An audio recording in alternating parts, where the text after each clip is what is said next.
What if the biggest obstacle to your success isn't the market, isn't your situation, isn't even your ability? What if it's you? Not in an obvious way, not in a dramatic way, but quietly, subtly, consistently. What if you're not failing to succeed, but gently preventing it? There's a pattern most people never notice. They say they want more income, more freedom, more control, and they mean it. But their actions often tell a different story. They delay decisions that could move them forward. They hesitate at the edge of opportunity. They overthink until the moment passes. And from the outside, it looks like caution. But internally, it's resistance. Self-sabotage rarely feels like sabotage. It feels reasonable, logical, even responsible. You tell yourself you're waiting for clarity, that timing isn't right, that you're being careful.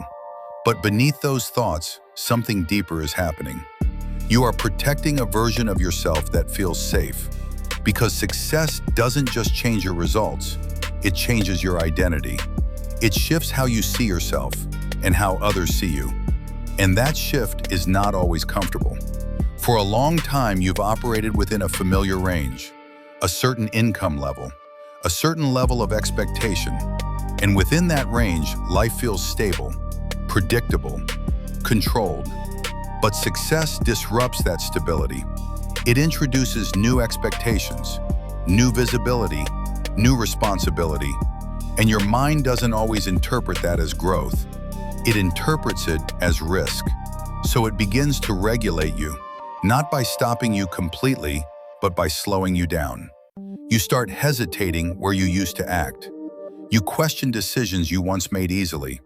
You become more cautious, more controlled, and you call it maturity. But sometimes it's avoidance. There's also the discomfort of visibility. Success makes you noticeable. People observe your changes. They form opinions. Even silence feels like pressure.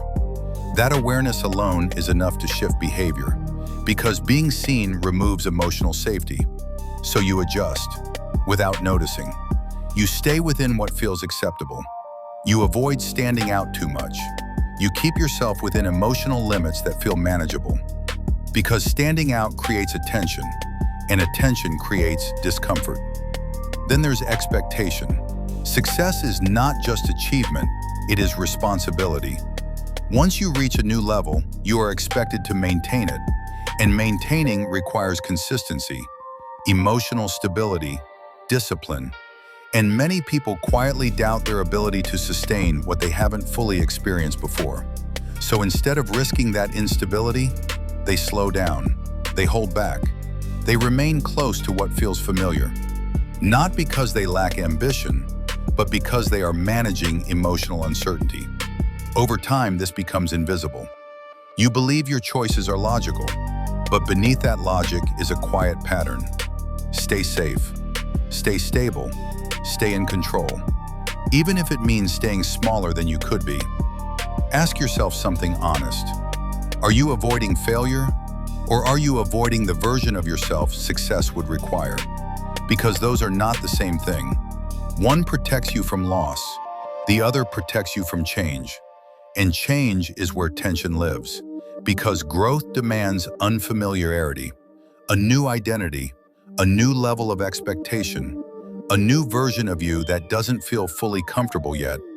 Most people never step into that version, not because they can't, but because discomfort feels like a warning instead of a transition. So they delay, they pause, they convince themselves they'll act later. But later rarely comes, because the pattern stays the same. Self-sabotage is not one big decision. It's small choices repeated over time. Small hesitations, small delays, small withdrawals from opportunity, and those small actions shape everything. You may never consciously choose to stay the same, but your patterns will choose for you. Unless you see them, unless you question them, unless you notice that what feels like caution may actually be resistance to change. Because success is not something you simply achieve. It's something you expand into. And expansion requires you to tolerate uncertainty, to exist without full emotional comfort, to become someone slightly unfamiliar at first. And if that feels uncomfortable, it doesn't mean you're not ready. It may simply mean you are closer than you think.